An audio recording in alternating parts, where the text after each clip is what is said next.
Hey, this is Edward with More Geek Than Gay. Hi, how y'all doing? So, we have not recorded anything for a while, which is not good for a daily podcast, or something that's trying hard to be something at least resembling a daily podcast.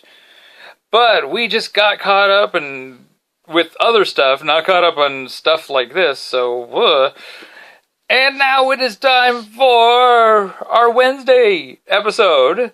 And I don't know about you, but I woke up with the song Lady Godiva by Dr. Hook in my head. So, yeah. Hey, let's play the theme music. There's no need to fear. Underdog is here.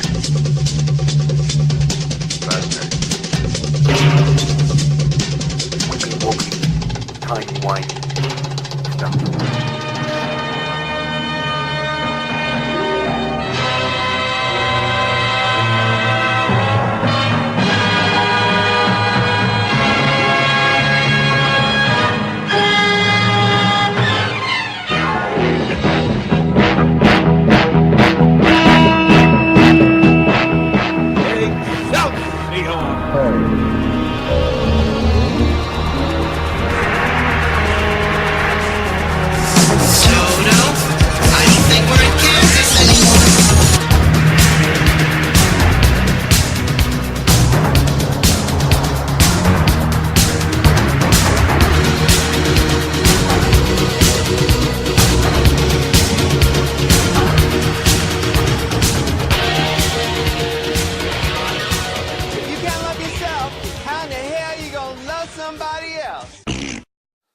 So, hi.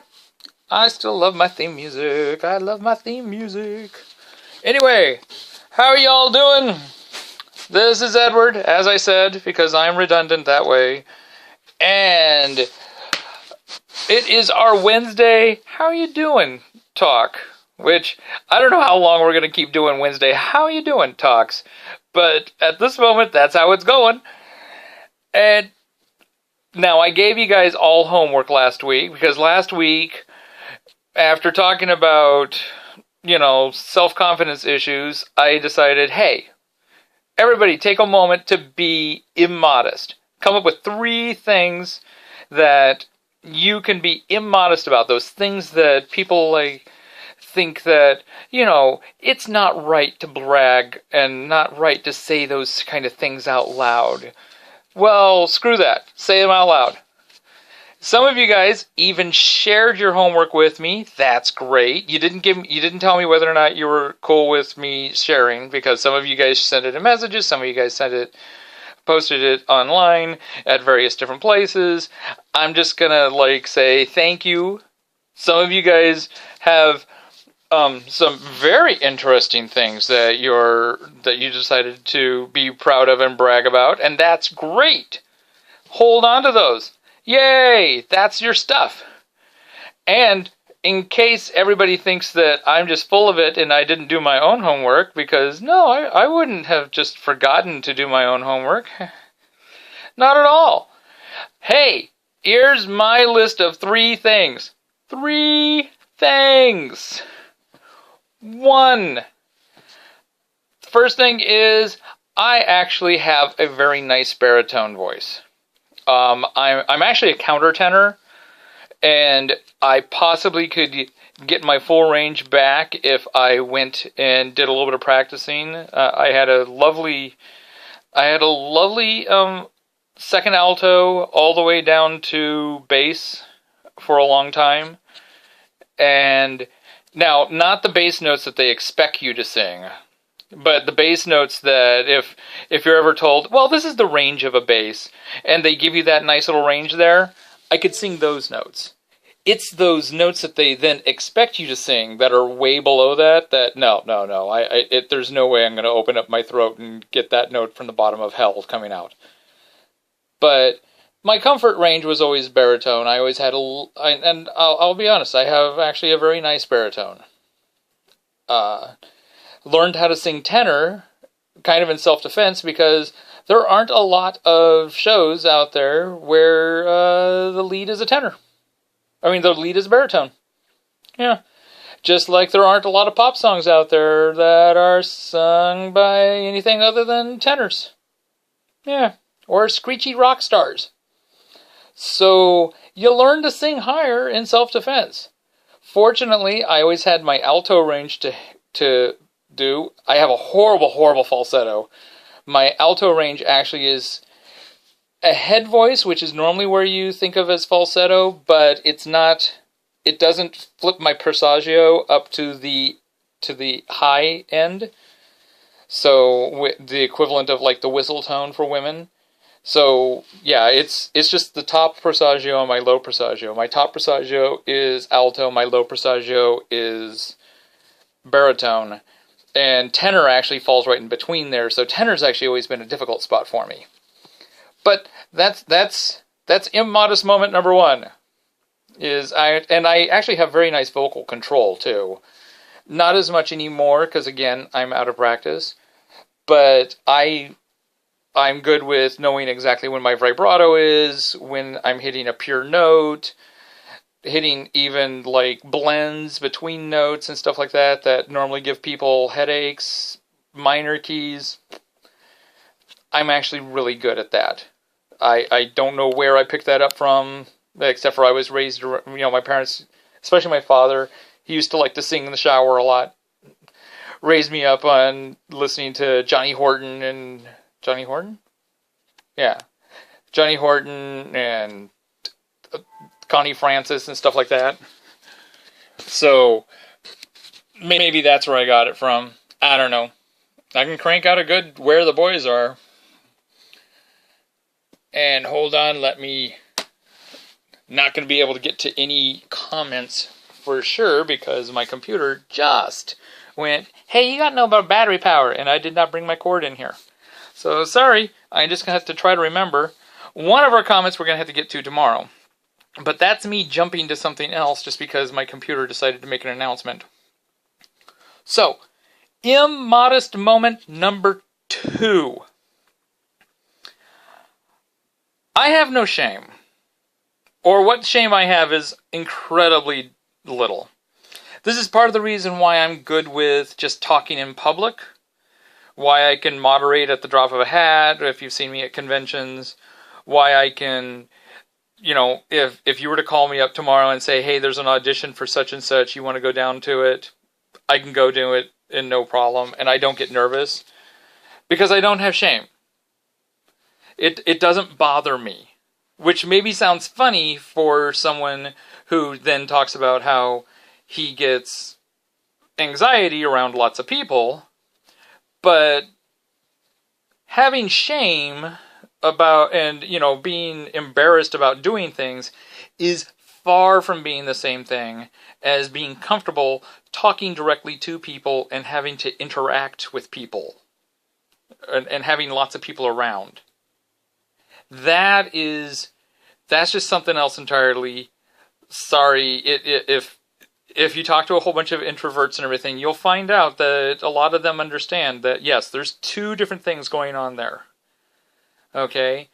For my own activity-wise stuff, I'm very, in a way, extroverted. I can just go out there and turn things off because I have no shame. It's like, what you gonna do? Not like me? Fine, walk away.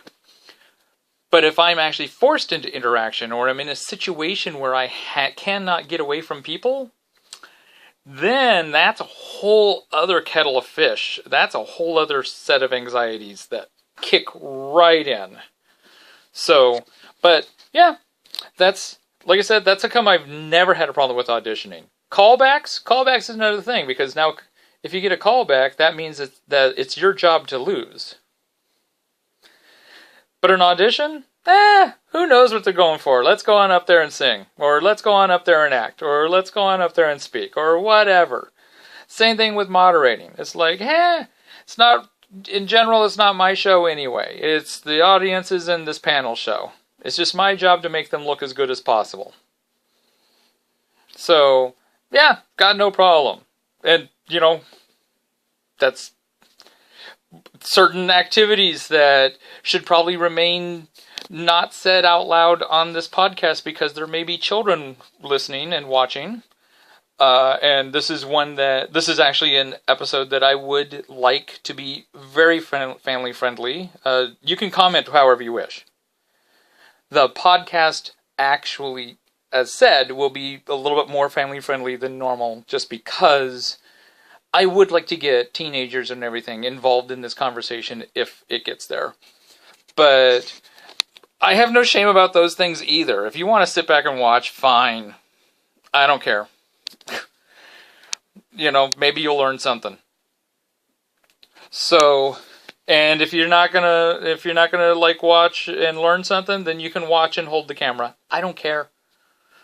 So, that's number 2. So 1, I actually have a lovely baritone. Fantastic baritone, actually.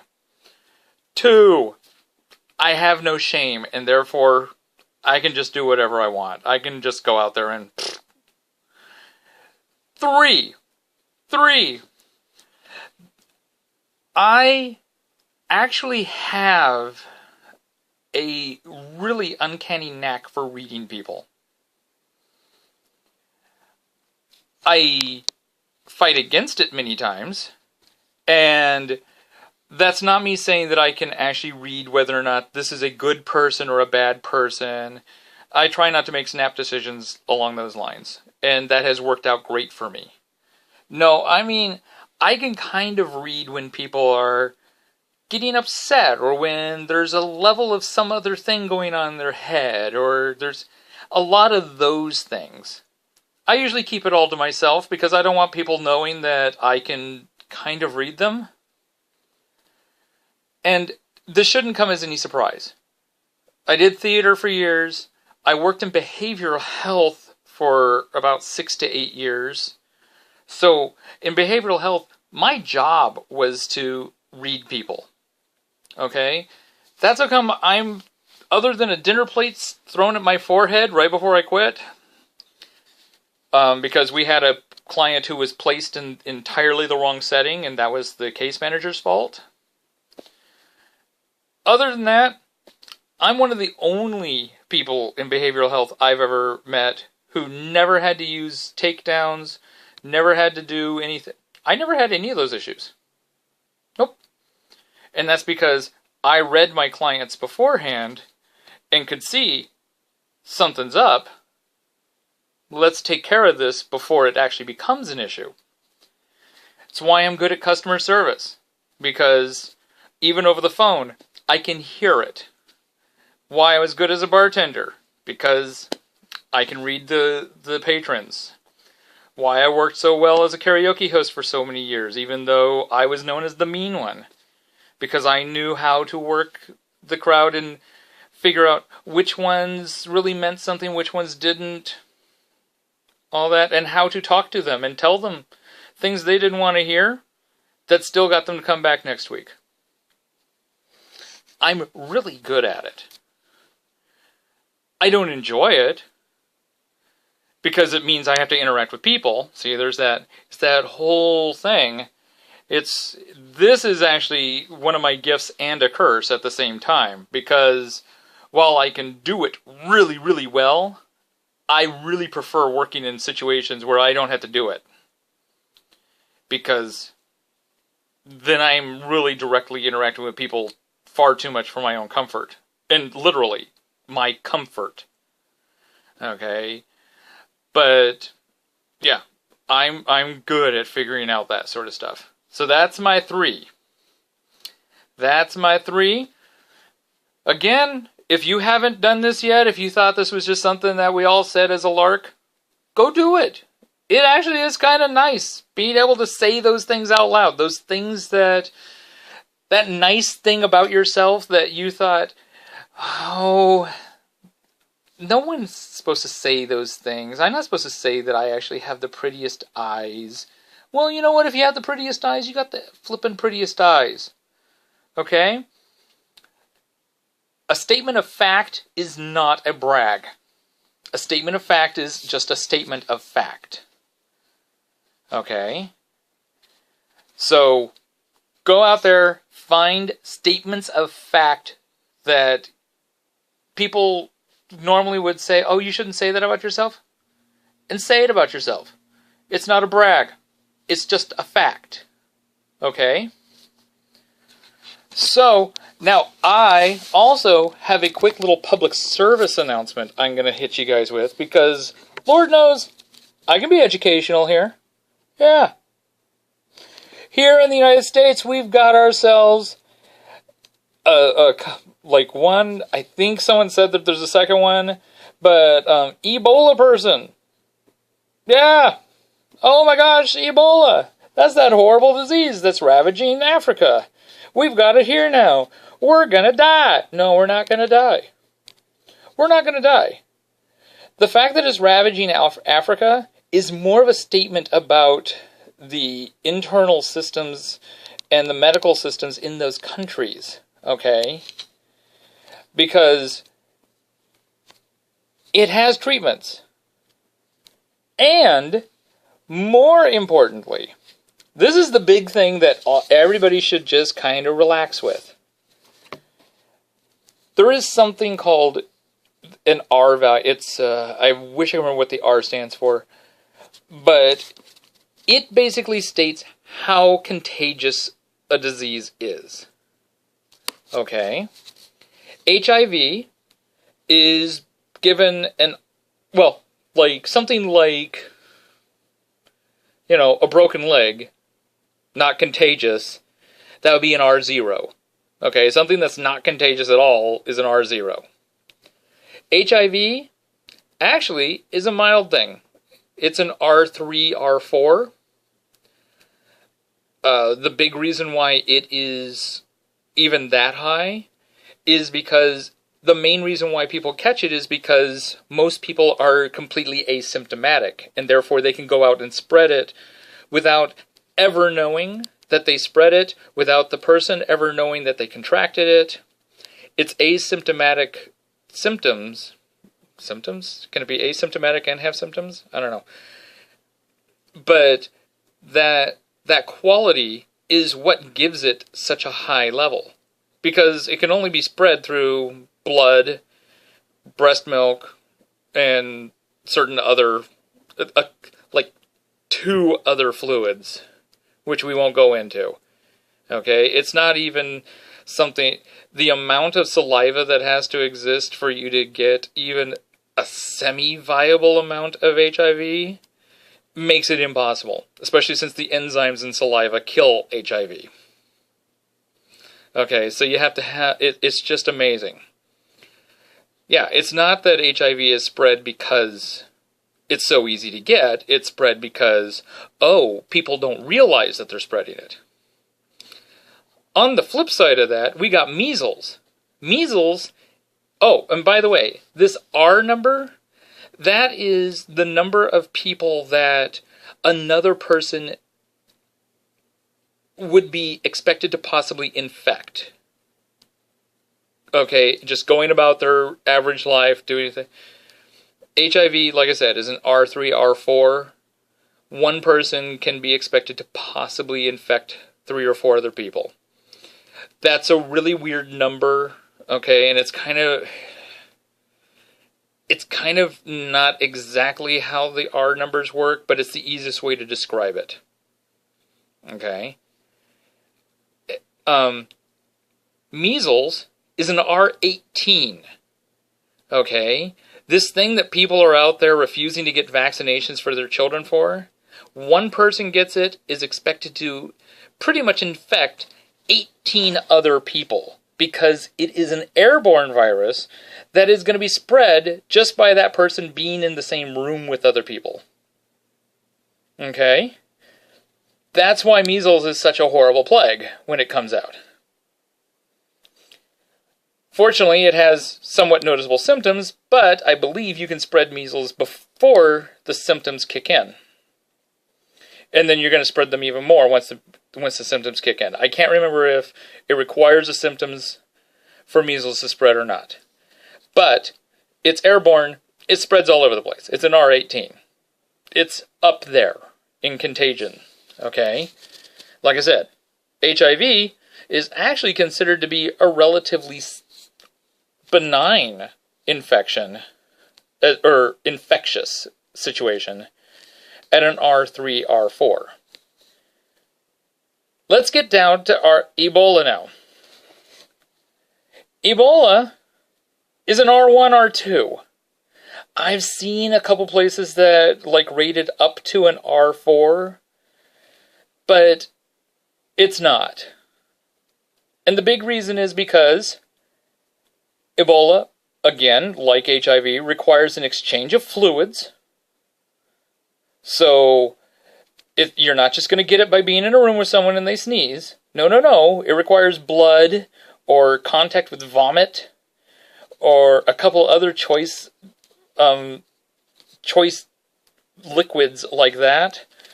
You're not going to get it just because someone's in the room and sneezes. It's not TB. Also, a person with Ebola is not contagious until they show symptoms. So, the person who has it is going to be aware of the fact that they're sick with something. The person who could possibly be contaminated by it is going to see that the other person is sick with something, and all it takes is incredibly reasonable precautions, as in, ooh, don't touch that vomit there, to not get it. And given its slow spread rate, an R1, R2 is not going to spread that quickly. There is plenty of time for a well-prepared and well-instituted medical system to really curb it. That's how come it's not that big of a deal that guy actually had it and walked around other people. Because, most likely he didn't even have a chance to contaminate anybody. And if he did, he got at most 2 other people. And once we can start curbing this really simply once people get symptoms. I know it sounds like, oh, but people don't go to the doctor, blah, blah, blah, blah, blah. Trust me, it's not that big of a deal. We're not going to get a horrible Ebola outbreak here in the United States just because 1, maybe 2 people have it. Okay? Not unless there's a weird mutation with the virus or there's something weird going on, okay? And that, yeah, you're more likely to get the mutation than something weird. So don't worry about Ebola. Okay? Just take normal precautions and you will be fine from Ebola. Ta-da! That's my public service announcement for today. Yay, you're welcome. Now, on to this week's challenge. This week's personal growth challenge. I want you to think of a person, or as many people as you want to actually, who you can credit with you being who you are today. Not the people that you blame, not the people that, made you paranoid or made you feel bad or whatever. No, the people that helped you grow and the people that helped you realize you could be who you are now.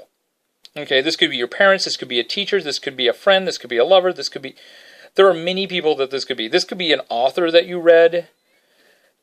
All sorts of people fit this category. So feel free to list as many as you want and, the story. Give them that credit. Hello, Mr. Biggie. Mr. Biggie has decided that he has been missing out on this podcast and he's gonna make sure that his presence is here. But that is your homework this week. And that will wrap it up for this week. Yeah. So, and don't forget, today is Burrito Day. Yes. October 8th, as declared by the funny guys at Top 5 of Death. Another great podcast. If you get a chance to listen to it after you listen to mine, check them out. They're hilarious. One guy has the most infectious, at first annoying, but then becomes wonderfully endearing laugh you'll ever hear. And they just every week come up with a top 5. They admittedly are the reason why Joseph and I are starting to do a top 5, but they do it in such a different way. I don't feel like we're stealing a top 5. Everybody does a top something or other. They put their own spin on it. Okay? But they declared that October 8th is Burrito Day, so go get a burrito. Burrito. And if you're not catching this until after October 8th, feel free to get yourself a belated Burrito Day burrito. Yeah, if you can do it with birthday cards, you can do it with burritos. Don't forget about Joshua Tree Feeding Program. That's where Joseph's at right now, helping them out. They're a program that helps people with HIV and AIDS get food. They have a sister program, and they help people feed their pets. So check them out. Joshua Tree Feeding Program is www.jtfp.org. And the Pet Assistance Program is www.jtpap.org. Ha! Look at that. I learned something the other day. They have 2 websites, one for each, although there's a link. Volunteer organizations, go check them out, and have yourself a great day. Joseph and I will be back tomorrow with another top 5 list. Yeah.